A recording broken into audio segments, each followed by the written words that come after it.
20-year-old gas fireplace stopped working and we turned to this for a new solution. I just loaded it up with water and I wanted to test it out before doing any kind of installation or build. Here's the product up close. This is a water vapor. I think this would be awesome for any kind of a dry environment. We typically run humidifiers in the winter anyways, and this would put moisture back into our room. Also super pet and child friendly. Here is where I just loaded the water. This was a full bucket and the tube pulled the water out of this bucket, self-fed through the input tube, and then you're seeing the vapor heat and come out through this vent in the top. Due to our current space, it is the 36 wide, 9 deep, and this has an electric outlet here, so we could repurpose the space for this. Stainless steel does look well constructed. It did load well for me. It is producing that steady vapor, a little bit of heat. This would be an awesome mood setter or vibe for a restaurant or a hotel lobby, actually. Here's my setup.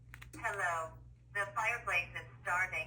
Please wait. I chose to use the included remote, but there is a panel on the top as well. Here you're seeing the lights activate and the bucket of water is full. Use the included tube to bring water from the bucket into this input, and there's an output as well. So you can load or unload the water through a really accessible tube entry at the top. It is a little bit noisy during the loading process, but it is filling the reservoir at the bottom with the water so that the steam can be released. And while I'm waiting for the water to get started, here's a close-up of the panel. Obviously I need to take the sticker off, but you can control timing, control levels of humidity, you can control fan speed, heat, everything is touchscreen here. And if color changing is your thing, there are a variety of color options as well. Overall, fits our space, works as described. Thanks to seller for sending this over, considering this new water vapor solution to add a little bit of moisture and aesthetic to our space.